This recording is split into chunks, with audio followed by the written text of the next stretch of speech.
શરીર માધ્યમ ખલુ ધર્મ સાધનમ.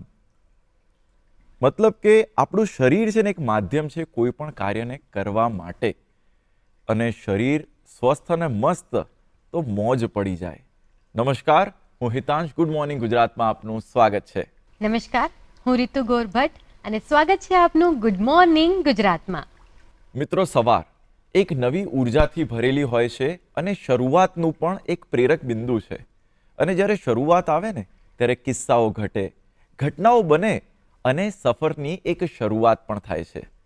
આજે આપણી સાથે એવું જ એક વ્યક્તિત્વ છે જેમનું નામ છે તરુણ, અને તરુણાઈ જેવા કામ કર્યા છે. તરુણભાઈ, ખૂબ ખૂબ સ્વાગત છે આપનું ગુડ મોર્નિંગ ગુજરાતમાં. હું તરુણાઈ જેવા કામની જ્યારે વાત કરું ને તો તમને આશ્ચર્ય થશે કે તરુણાઈ જેવા કામ એટલે કેવા. તરુણભાઈ 17 વર્ષથી આઈટી ઇન્ડસ્ટ્રીમાં જોડાયેલા છે, પરંતુ નાઇટ મેરેથોન એટલે એ ભાઈ રાત્રે 8 વાગે દોડવાની શરૂઆત કરી અને કેટલા કિલોમીટર દોડ્યા? 60 કિલોમીટર દોડ્યા. 9 કલાકની અંદર આ મેરેથોન એમણે પૂરી કરી. ફક્ત એટલું જ નહીં, નાઇટ મેરેથોનની સાથે સાથે આઈસ મેરેથોન, આ સિવાય પણ બીજી ઘણી બધી મેરેથોન દોડી છે. તરુણભાઈ, દોડવું એટલે મોજ તો પડતી જ હોય, પરંતુ દોડતા દોડતા આટલું બધું દોડવું, આવો વિચાર કઈ રીતના આઈટી થી લઈને આ મેરેથોન કઈ રીતના યાત્રાની શરૂઆત થઈ? શરૂઆત તો આઈટીમાં છું એટલે છેલ્લા બેસીને જ કામ કરવાનું હોય તો થોડુંક ફિટનેસ ઉપર થોડું ધ્યાન આપવું, એ રીતે થોડોક વિચાર આવ્યો. તો એ રીતે મેં થોડીક એક્ટિવિટી મારી સ્ટાર્ટ કરી કે મારી ઘરની બાજુમાં જ એક કેલિસ્થેનિક પાર્ક છે કે જે ત્યાં કેલિસ્થેનિક એક્સરસાઇઝ કરાવે છે. તો ત્યાં જોઈન કર્યું. તો ત્યાંથી લોકો કેવું કે એકબીજાને પ્રેરણા આપે કે તમે આવું કરો, આવું કરો. તો મારે થોડુંક મેં 2 કિલોમીટર રન કર્યું, 5 કર્યું, 10 કર્યું, 15 કર્યું, 20 કર્યું, 30 કર્યું. ત્યારે ખબર પડી કે મારામાં કેપેસિટી છે. ઓ, તો પછી એટલે ખબર પડી કે આવું છે, તો પછી હું મેરેથોનમાં બી પાર્ટ લઈએ. તો પછી મેં થોડું સર્ચ કરતો હતો મેરેથોન વિશે, તો મને ખબર પડી કે આઈસ મેરેથોન પેંગોંગમાં થાય છે. તો એ લોકોને મેં કોલ કર્યો, મને કે હા મારું ફેબ્રુઆરીમાં છે, કે તમે તમારું કંઈક સર્ટિફિકેટ અમને આપો કે તમે મેરેથોન કરી છે. મેં કીધું મારી જોડે એવું કશું છે નહીં, પણ મારી જે રનિંગ ટ્રેક છે એક્ટિવિટી એ હું તમને સ્ક્રીનશોટ મોકલી આપું. મેં કે હા વાંધો નહીં. તો મારી 20 કિલોમીટરના જે રેકોર્ડ હતા મેં બધા સ્ક્રીનશોટ મોકલ્યા. એ લોકો એક્સેપ્ટ કરી લીધા અને એ લોકોનું કન્ફર્મેશન આવ્યું કે તમે હાફ મેરેથોન માટે એલિજિબલ છો. પછી ડ્યુરિંગ એ ટાઈમમાં મેં અદાણીની જે આપણે 24ની અંદર જે હતી એ ફૂલ મેરેથોન કમ્પ્લીટ કરી. તો એ સર્ટિફિકેટ પાછું એ લોકોને મેઇલ કર્યો કે મારું હવે અપગ્રેડ કરી આપો, મારે ફૂલમાં કરવું છે. તો એ લોકોને કન્ફર્મેશન આવી ગયો કે તમારું ફૂલ મેરેથોનમાં અપગ્રેડ કરી દીધું છે. આવી રીતે મારી આ જર્ની સ્ટાર્ટ થઈ હતી. અરે વાહ! આઈસ મેરેથોનની વાત કરીએ તો બરફ પર ચાલવું બહુ અઘરી વસ્તુ હોય છે, ત્યારે આઈસ મેરેથોન એના પર દોડવાનું એ તમે કઈ રીતે કર્યું? થોડુંક કોન્ફિડન્સ હોવો જોઈએ કે ભાઈ આવું કંઈક કરવું છે, કારણ કે ત્યાં ઓક્સિજન લો હોય, ટેમ્પરેચર લો હોય, એટલે આ બે વસ્તુ વધારે એ હોય છે કે ઓછી ત્યાં ઓક્સિજન ઓછું મળી રહે, ટેમ્પરેચર બી હોય એટલે ઠંડી બી વધારે હોય. તો એની અંદર એક હતું કે કંઈક ચેલેન્જિંગ કરીએ લાઈફમાં, કે જે કોઈ ના કર્યું અત્યાર સુધી વધારે. તો ઈચ્છા થઈ કે આવું કંઈક સર્ચ કર્યું તો મળ્યું, તો હું કરીએ આવું કંઈક. એટલે તમે આઈસ મેરેથોન હા, એટલે એની અંદર પાર્ટ પછી મેં લીધો. તરુણભાઈ, આ તમે જ્યારે દોડતા હતા એટલે તો એ સમયે તમારી સામે કેવા કેવા પ્રકારની ચેલેન્જીસ આવી, વિશેષ કરીને ઠંડીવાળા પ્રદેશની અંદર? ત્યાં ઓક્સિજન ઓછું હોય એટલે એક તો હાર્ટબીટ વધી જાય.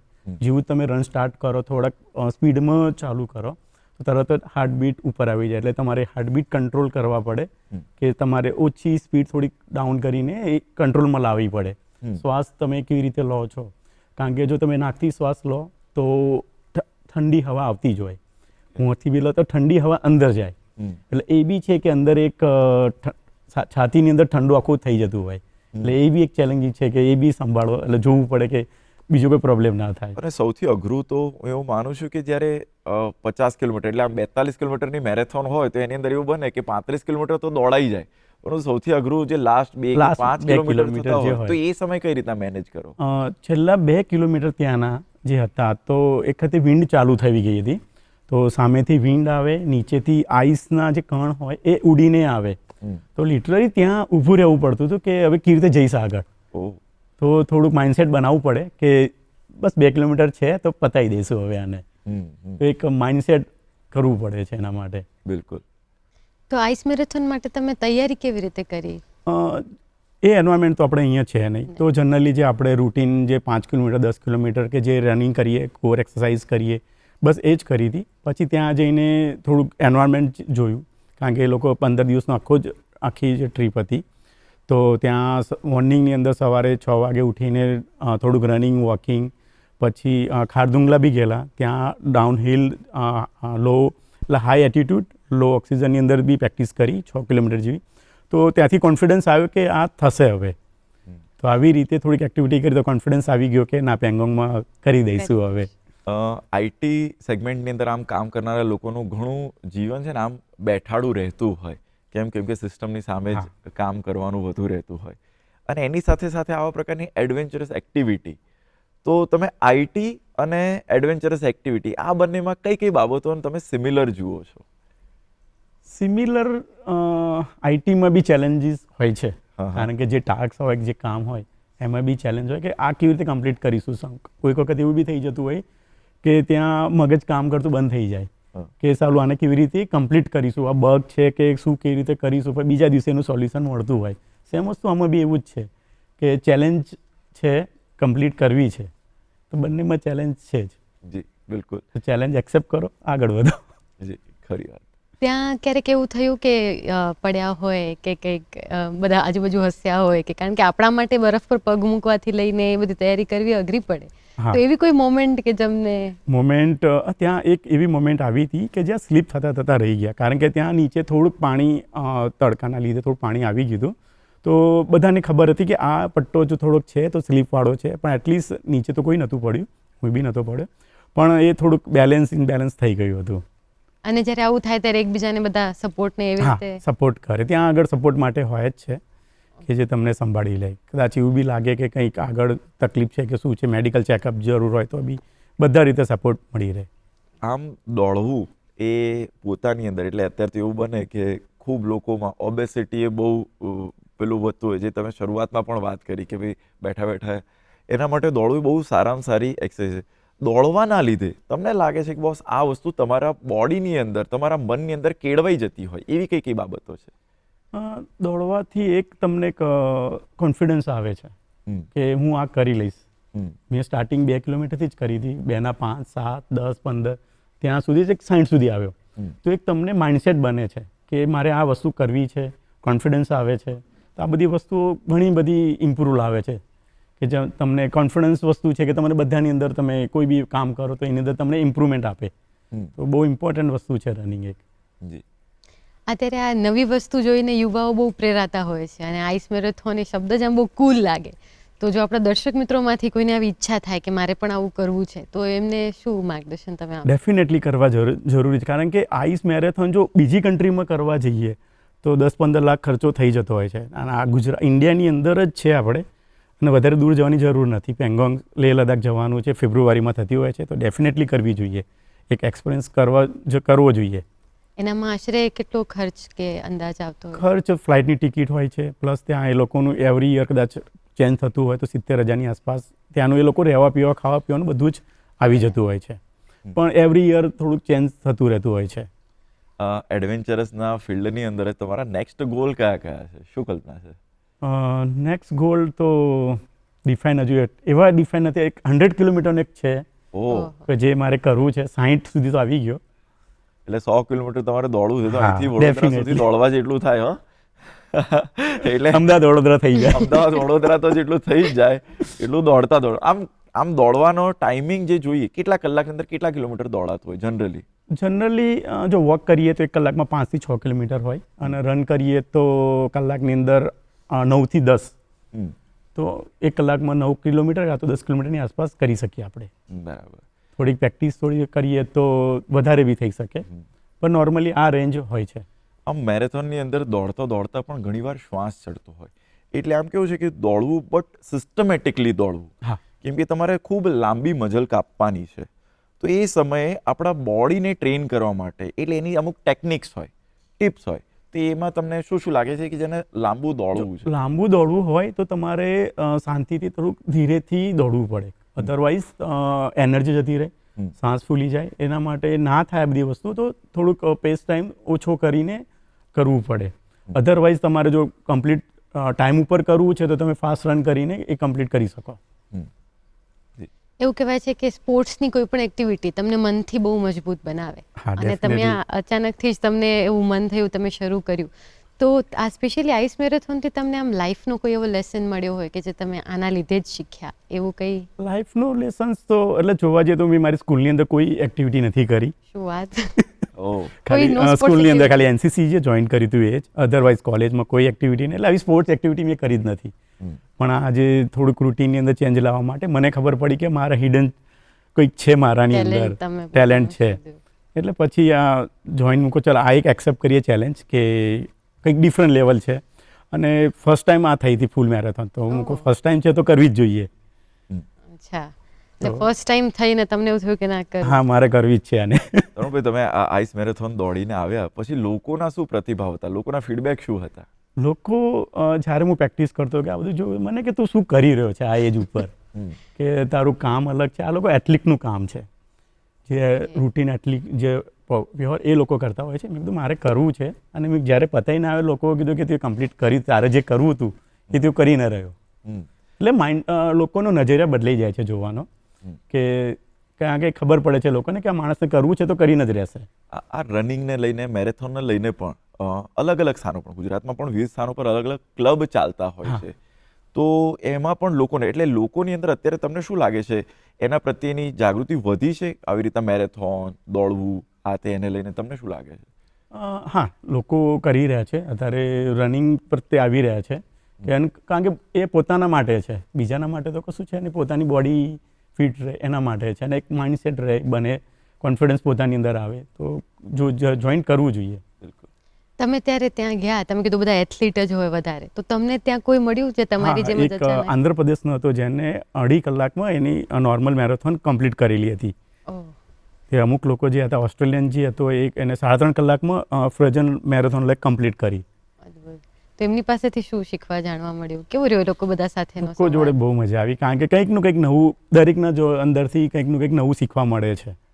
તો ઘણું સારું એવું શીખવા મળ્યું દરેક માણસથી અંદરથી. એમને પણ નવાઈ લાગી હશે ને કે તમે ક્યારે હા, એટલે મોસ્ટ ઓફ જે હતા બધા એ હાફ મેરેથોન વાળા, 21 કિલોમીટર હતા. ઓહ, એટલે હું કશું બોલ્યો નહીં. તો છેલ્લે બધાને ખબર પડી કે આ ફૂલમાં છે, તો લોકોને વધારે નવાઈ લાગી કે તું ફૂલ કરી રહ્યો છે. હું કહું, હા, હું ફૂલ કરી રહ્યો. એવું ફૂલ કરનારા કેટલા લોકો હતા એ સમયે? અરાઉન્ડ અમારી જોડે 10 થી 15 જણા હતા. બીજા મોસ્ટ ઓફ હાફ મેરેથોન વાળા. એટલે અમારું 45નું ગ્રુપ હતું. અચ્છા, તો આખું જ્યારે તમે મેરેથોન દોડતા હો, તો દોડતા એટલે આમ તો કે એવી, અને એ પણ પાછી રાતમાં, તો અંધારું, લાઇટ, તો એને કઈ રીતના એ નાઇટ મેરેથોન વાળી આખી ઘટના અલગ હા, છે. એ અલગ છે. પણ જ્યારે તમે નાઇટ મેરેથોનમાં પણ દોડતા હો, તો ત્યારે અંધારાની અંદર, એટલે એક તમે સવારમાં દોડો તો નાઇટ મેરેથોનની શરૂઆત કેમ થઈ? નાઇટ મેરેથોન કારણ કે એમાં શું છે, લોંગ ડિસ્ટન્સ આપવું છે, હા. તો દિવસે થોડુંક ગરમીના લીધે ઓ તો એ લોકો રાત્રે રાખતા હોય છે. અચ્છા, કારણ કે દિવસે સન પછી વધારે ટેમ્પરેચર વધી જાય, બરાબર. તો એમાં થોડુંક અઘરું પડતું હોય, એટલે રાતે રાખતા હોય છે. અચ્છા, તો તમે આઈસ મેરેથોન તો કરી છે, નાઇટ મેરેથોનમાં તમે 60 કિલોમીટર દોડ્યા. હા, આ 60 કિલોમીટર બહુ અઘરું નહીં લાગતું? એટલે મારા માટે તો અઘરું જ હતું, કારણ કે ફર્સ્ટ ટાઈમ હતું. પણ મનથી હતું કે આમ તો 80નો ટાર્ગેટ હતો ઓહ, કે 80 કરવા છે, પણ ફર્સ્ટ ટાઈમ હતું એટલે મારાથી 60 થયું. પણ નેક્સ્ટ ટાઈમ એનાથી બી આગળ જઈશ. બરાબર. તમે જ્યારે અહીંયા શરૂઆત કરી, તમે કીધું તમારું એકદમ બેઠાડું જીવન, મોટા ભાગના આઈટી લોકોનું એ હોય છે, હા. એમને ચાલવામાં, તો ત્યારે તમને અહીંયા પણ ઘણા બધા પડકારો આવ્યા હશે ને કે શરૂઆતમાં? હા, શરૂઆતમાં જ્યારે કર્યું ત્યારે એટલે બોડી પેઇન થાય દરેક જગ્યાએ, પછી થોડુંક શ્વાસ ચડી જાય, તો એ બધા પડકાર હોય કે આ બધાને કેવી રીતે લઈને કરવું છે. તો જેમ જેમ પ્રેક્ટિસ કરતા ગયા એમ એમ બધા પ્રોબ્લેમ સોર્ટ આઉટ થતા ગયા. ક્યારે બોડી એવું કીધું કે એમ હવે નથી કરવું? હા, એક ઘણી વાર કારણ કે થાય તમે એવું. જ્યારે અહીંયા કરતા હશો, તમારી જોબ પણ ચાલુ હશે, તો એ સાથે હા, કરવામાં કારણ કે મેં જે મારી પ્રેક્ટિસ ચાલુ કરી, કારણ કે મારે જોબ બી કરવાની હતી, એટલે રૂટીન હતું, તો મેં રાતના 3:30 સ્ટાર્ટ કરતો હતો. એટલે તમારો દિવસ રાત્રે 3:30? હા, મારા 3:30 ચાલુ થતો હતો. ઓહ, જે એ ટાઈમે નવરાત્રિ હતી, તો 3:30 નવરાત્રિ પતે એટલે લોકો સામે મને મળે અને હું આ બાજુ જતો હોઉં, તો લોકો મને કહે કે ભાઈ તારે નવરાત્રિ નથી કરવી. તો તમે નવરાત્રી નથી કરી અને 3:30? હા, શું હતું તમારું સ્કેડ્યુલ એ ટાઈમમાં? સ્કેડ્યુલ હું જનરલી મારો 3:30 ઉઠવાનો ટાઈમ હોય, એના પછી 4 વાગે પહેલાં તો હું નીકળી જાઉં ઘરેથી. ત્યાંથી હું ઘરેથી થોડાક બહાર નીકળીને થોડું સ્ટ્રેચિંગ કરીને મારું રૂટિન ચાલુ થાય.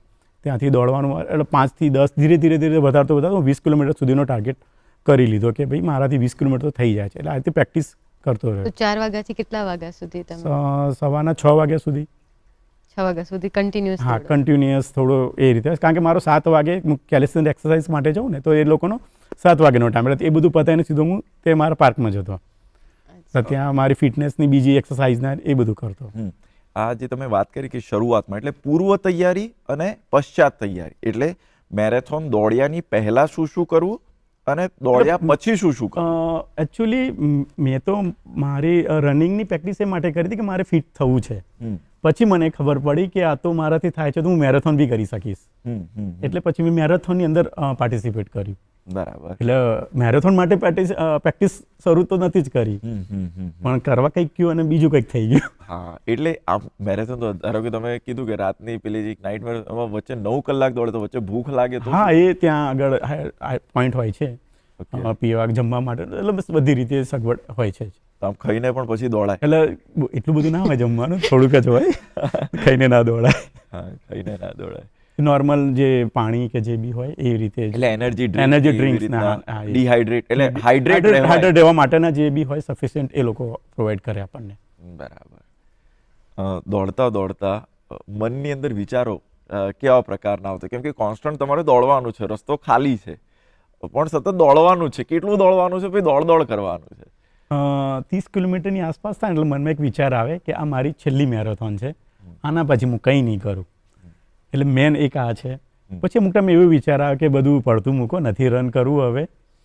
એટલે એ બી અમુક નેગેટિવ પોઈન્ટ આવતા હોય છે, પણ મન મજબૂત કરવું પડે કે ભાઈ પતાવવાનું છે.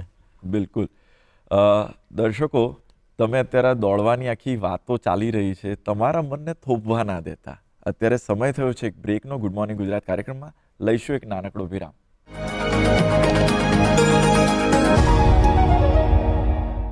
વિરામ બાદ ફરી આપનું સ્વાગત છે ગુડ મોર્નિંગ ગુજરાતમાં. મિત્રો, આપણે વાત કરી રહ્યા છીએ રમતની, ફિઝિકલ ફિટનેસની. ત્યારે આપણી દરેક સેન્સીસ બહુ જરૂરી છે, પરંતુ આજે વાત કરવી છે એવી ઇન્સ્પિરેશનલ સ્ટોરીની કે જેઓએ દ્રષ્ટિ ગુમાવી છે પરંતુ દિશા નહીં, એવી બ્લાઇન્ડ ફૂટબોલ ટીમની, જેમણે રાષ્ટ્રીય અને આંતરરાષ્ટ્રીય સ્તરે આપણું ગુજરાતનું નામ રોશન કર્યું છે. તો આવો નિહાળીએ એક ઇન્સ્પિરેશનલ સ્ટોરી.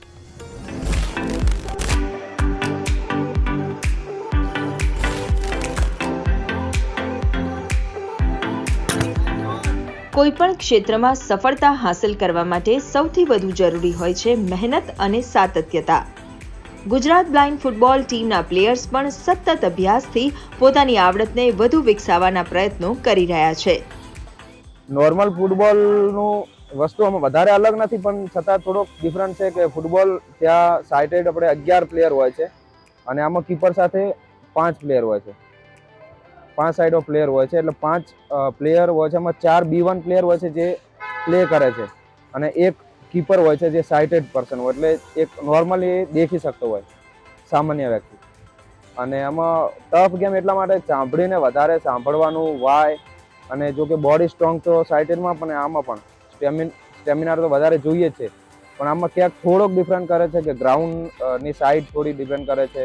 પછી આપણે બ્લાઇન્ડ ફૂટબોલમાં સાઈડમાં બોર્ડ હોય છે, પ્લાયવુડ આપણે ફાઈબરના કે જે પણ એ બોર્ડ રાખીએ તો એ બોર્ડની જરૂર પડે. પછી ગોલ પોસ્ટની સાઇઝમાં થોડોક ફરક પડી જાય છે.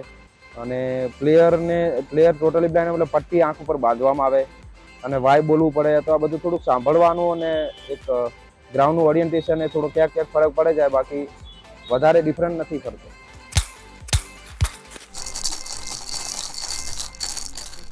કંપની એવું કીધું કે તમારે દહેરાદૂન આવવું પડશે આમની માટે, સ્પેશિયલી ટ્રેનિંગ માટે, કે બધા રૂલ્સ ને રેગ્યુલેશન ને બધું ડ્રિબલિંગ ને શૂટિંગ ને કેવી રીતે કરવાનું બધું ટ્રેનિંગ લેવી પડશે. એની માટે અમે સ્પેશિયલી હું ગયેલો ગુજરાતના તરફથી, અને એનાથી મેં ટ્રેનિંગ લીધી અને પછી એક ટ્રેનિંગ લઈને અહીંયા એ અત્યારે શીખવાડે છે અને અત્યારે રિઝલ્ટ તમારી સામે છે. એટલે પગમાંથી બોલ તરત નીકળી જતો તો, બોલ પગમાં નહોતો રહેતો, એ બધી પ્રોબ્લેમ આવતી હતી. પછી ધીરે ધીરે રહેવા માંડ્યો, પછી શીખવા માંડ્યો ધીરે ધીરે. 7 વાગે વોર્મઅપ સ્ટાર્ટ કરીને 7:30 સુધી વોર્મઅપ, દેન બોલ સાથે થોડી વાર વોર્મઅપ કરીએ છીએ, ડ્રિબલિંગ ને એ બધું. દેન પ્રેક્ટિસ જે હોય છે, dribbling, shooting, defending, striking, penalty shootout, એ પ્રેક્ટિસ કરતા હોઈએ છીએ. એટલે એક પગલે હું પહેલાં શીખવાડું છું તો ધીરે ધીરે એની સ્પીડ વધારવું જોઈએ. જેમ જ એની સ્પીડ વધે છે ને એટલે પછી એને થોડું શૂટિંગનું નોલેજ આપવું જોઈએ કે આવી રીતે શૂટિંગ કરવાની.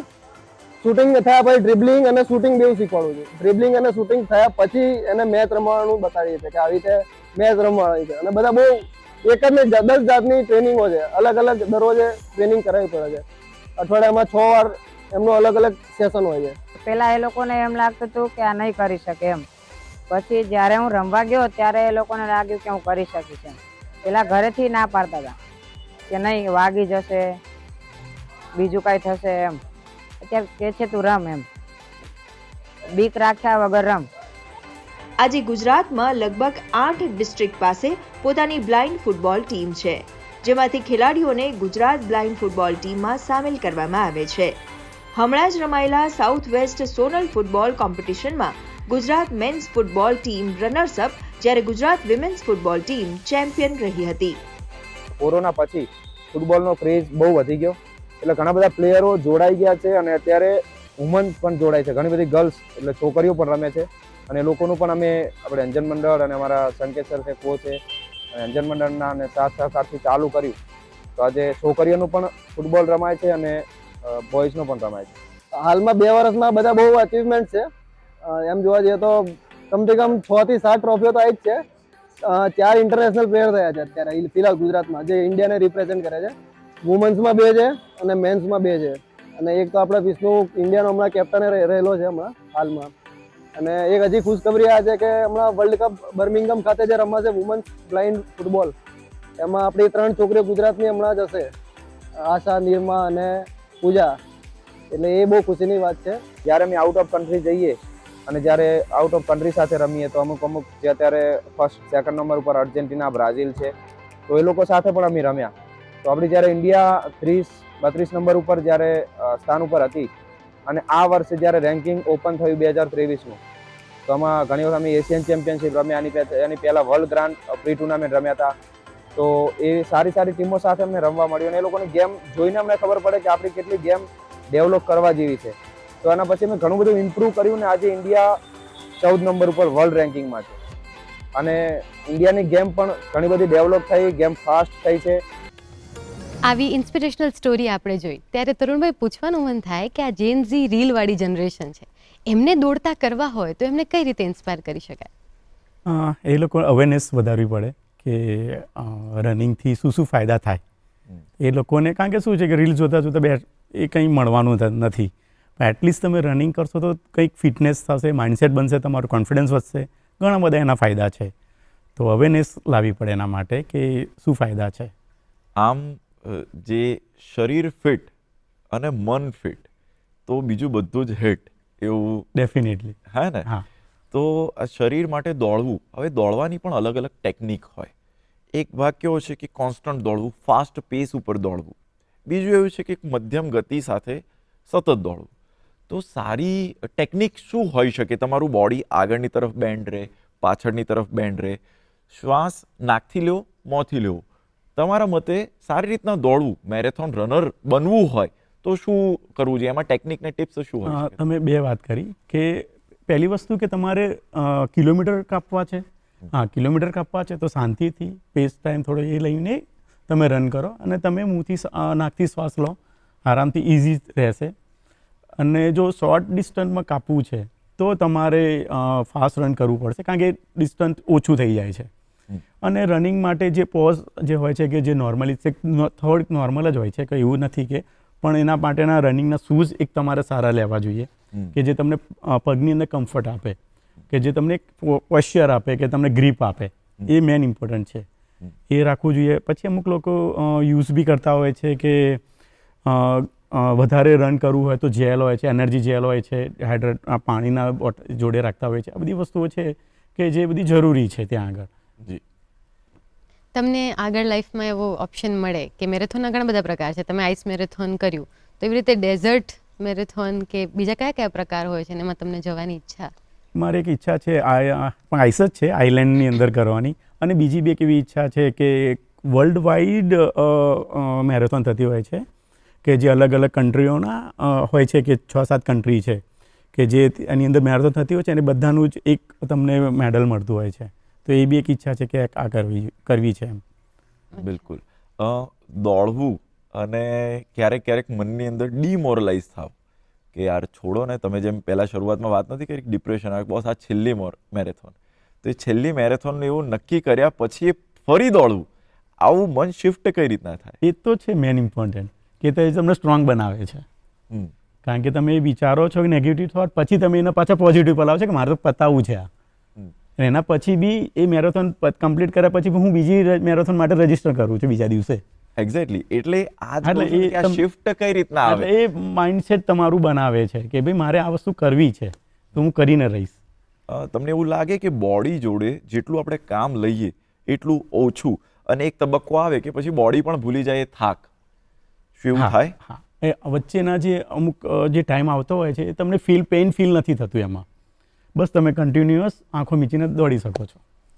એટલે વચ્ચે એવો તબક્કો આવે કે જે તમને કોઈ પેન ફીલ ના થાય, કે બસ એ સેમ પેસ ટાઈમ ઉપર તમે રનિંગ કરે જ રાખો છો.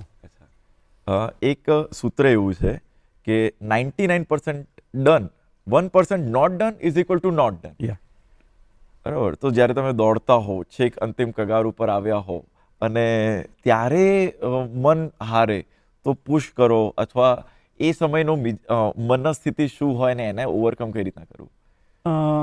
આ જે વસ્તુ દરેક મેરેથોનમાં આ પાર્ટ આવે જ છે કે જે લાસ્ટ 5 કિલોમીટર બાકી હોય ત્યારે મનમાં અંદર આવી જાય છે કે બધું છોડો, નથી કરવું. પણ એ જ વસ્તુ છે કે મનને મનાવવું પડે કે મારે આ વસ્તુ કરવી છે. તો જો તમે એકવાર તમારા મન ઉપર જીતી લો તમને કે મારે આ વસ્તુ કરવી છે, થઈ જશે, એટલે એ કમ્પ્લીટ થઈ જતી હોય છે. એટલે મેન છે કે પોતાના ઉપર જ કંટ્રોલ કરતા તમે શીખો. બિલકુલ. જનરલી આપણે ત્યાં વોકિંગનો ટ્રેન્ડ વધારે છે, રાત્રે જમીને વોક કરવા જવું કે એવી રીતે વોકને લોકો વધારે એમ માને છે કે ચલો એ ફિટનેસનો ભાગ છે. પણ જ્યારે મેરેથોનની વાત આવે કે રનિંગની વાત આવે ત્યારે મોટાભાગના લોકો એને ટાળતા હોય છે, કારણ કે એમ કે છે દોડીએ તો તમારો શ્વાસ ચડી જશે કે ની પેઇન થશે કે એ બધું. તો તમને જ્યારે આ શરૂ કર્યું તો તમે વોકિંગથી શરૂ કર્યું હતું કે? મેં વોકિંગથી સ્ટાર્ટ કર્યું હતું. ધીરે ધીરે વોકિંગ સ્ટાર્ટ કર્યું એટલે ખબર પડી કે વોક થાય છે સારી રીતે. પછી હું રન ઉપર શિફ્ટ થયો, તો 2 કિલોમીટર 5 કિલોમીટર ધીરે ધીરે જનરલી વધારતો ગયો. એટલે અત્યારે તમને જોઈને પ્રેરણા મેળવતા આઈટીના લોકો હોય કે કોઈ પણ લોકો હોય કે જેને એમ થાય કે અમારે શરૂ કરવું છે, માત્ર વોકિંગ કરતા હોય? હા, ડેફિનેટલી કરાય. વોકિંગથી સ્ટાર્ટ કરો તો બોડીને રિયલાઇઝ થશે, ધીરે ધીરે ખબર પડશે. તો એ વોકિંગથી સ્ટાર્ટ કરો તો બેટર છે. આમ આઈટી સેગમેન્ટની અંદર કામ કરનારા લોકોને તમે એમને દોડવા માટે કંઈક કહેવું હોય, એટલે એને તમે ઇન એન્ડ આઉટ બધું જ જાણો છો આઈટી સેગમેન્ટમાં કામ કરનારા લોકોને, તો એમને તમારે દોડતા કરવા તમે શું કહેશો? શું કહી શકાય, એમાં ઘણું બધું કહેવા જેવું તો છે. કારણ કે આઈટીની અંદર કામ કરતા હોય એટલે અમુક ટાઈમે કેવું વર્કલોડ બી હોય છે. કારણ કે એ વર્કલોડ અમુક ટાઈમે હોય તો એ માઇન્ડને ડિસ્ટર્બ કરતું હોય છે. જો તમે આ બધી એક્ટિવિટી થોડી કરતા હશો તો તમે માઇન્ડ સ્ટેબલ કરી શકશો. એટલે એક માઇન્ડ સ્ટેબલ કરવાની ટેકનિક શીખી જશો કે ભાઈ હા ને, વર્કલોડ છે, પ્રેશર છે, તે બધું સહન કરતા શીખશો. એટલે આઈટી માટે તો બેસ્ટ ઓપ્શન છે કે તમે સ્ટેબલ એક જગ્યાએ રહી શકશો. બરાબર. અને એની સાથે સાથે ક્રિએટિવ, એટલે એમાં એવું પણ બને કે આઈટીની અંદર તમારે નવું ક્રિએટ પણ કરવાનું હોય, તો થોટ પ્રોસેસ વધી જાય છે તમારા. કારણ કે જ્યારે તમે રનિંગ કરતા હોય ત્યારે એ ટાઈમે માઇન્ડમાં ઘણા બધા થોટ આવતા હોય, એટલે તમે તમારા થોટ પ્રોસેસ બ્રોડ કરી દો છો. જી. તમે જ્યારે આ મેરેથોનની વાત કરી, આપણે દોડીએ ત્યારે તમારા મગજમાં કોઈ ગીત ચાલતું હોય કે એવું મ્યુઝિકથી આમ જોશ આવે ને થાય એવું કંઈ? ગીત તો નથી આવતું, રડું આવી જાય કોઈક કે હું ક્યાં આવી ગયો. એવું તે રડું આવી જાય કે શરૂઆતમાં જ કે છેલ્લે પણ છેલ્લા જે 30 કિલોમીટર પછીના જે ટાઈમ હોય એટલે એમાં આવે, મનમાં થઈ જાય, રડું આવી જાય કે સાલું ભૂલથી આવી ગયો, આજ પછી નથી આવવું અહીંયા. બહુ નિષ્પક્ષ આમ કબૂલાત છે કે ના આવું પણ થાય. પછી કયો વિચાર એમ કે ના પૂરું કરવું ના, પછી મન માઇન્ડસેટ હોય જ કે ના આને તો હવે લીધું છે હાથમાં તો કમ્પ્લીટ કરીશું. કોઈ એવી ઇન્સ્પાયરિંગ સ્ટોરી કે જેણે તમને આમ મોટિવેટ કર્યા હોય હંમેશા, કે કોઈને જોઈને તમે ઇન્સ્પાયર થયા હો? તમે ભાગ મિલ્ખા ભાગની અંદર જેમ મિલ્ખા સિંહને દોડતા જોયેલા હોય, તમારા આઈડલ એટલે કે તમારા આદર્શ કોણ, કે જે અથવા એવું ધ્યેય વાક્ય પણ કહ્યું જે ઋતુએ કીધી એવા પ્રમાણે? એકચ્યુઅલી તો હું કરવા ગયો તો ફિટનેસ માટે જ, પણ પછી મને ખબર પડી કે ભાઈ મારા હિડન્સ તો આ છે, તો પછી એની અંદર આગળ વધ્યો. એટલે એવું પર્ટિક્યુલર મેં નહોતું વિચાર્યું કે ભાઈ મારે મેરેથોન કરવી છે તો કે હું એની પ્રેક્ટિસ કરું કે એ રીતે કરું. તો આ તો કંઈક ફિટનેસ માટે ગયો અને અહીંયા આવીને બેસી ગયો. એટલે આજે તો આમ તમારો શું કહેવાય સ્ટુડિયોની અંદર કહો તો તમારો આ અનુભવ એ કેવો છે કે જેની અંદર તમે દોડવાની વાતો કરો છો? હા, મારા માટે તો ફર્સ્ટ ટાઈમ છે. હા. તો મને તો આમ એ થાય છે કે લાઈફની અંદર કંઈક કર્યું છે મેં, કે જે એચિવમેન્ટ મળ્યું કે આ બધી વસ્તુ કરીને મને તો કંઈક અલગ એક્સપિરિયન્સ છે કે અંદરથી મનમાંથી એવું થાય છે કે કંઈક સારું કરી રહ્યો છું. વાહ, એટલે એનું અપ્રિશિએશન તો મળે એટલે એવું બને કે અમદાવાદથી નડિયાદ જવાનું તેવો વિચાર આવે કે લે હેડો દોડતા. હા, ડેફિનેટલી હું મારા ગ્રુપની અંદર મને કોઈ કહે ને રનિંગ કરું, હા ક્યારે જવું છે, વોક કરું, હા ક્યારે જવું છે. આમ સારો રનિંગનો ટાઈમ કયો? મોર્નિંગ મોર્નિંગનો બહુ સારામાં સારો ટાઈમ. મોર્નિંગમાં તમે 6 વાગ્યાની આસપાસ સ્ટાર્ટ કરો એ સૌથી સારામાં સારો ટાઈમ છે. જી બિલકુલ. આજે આપણે દોડવા વિશે તરુણભાઈ પાસેથી ઘણું બધું જ્ઞાન મેળવ્યું અને એકદમ જુસ્સાવાળું છે અને આઈ એમ શ્યોર કે આપણે પણ મોટિવેટ થયા છે અને દર્શક મિત્રો પણ મોટિવેટ થયા હશે અને દોડશે એવું માની શકીએ. તો તરુણભાઈ આપનો ખૂબ ખૂબ આભાર.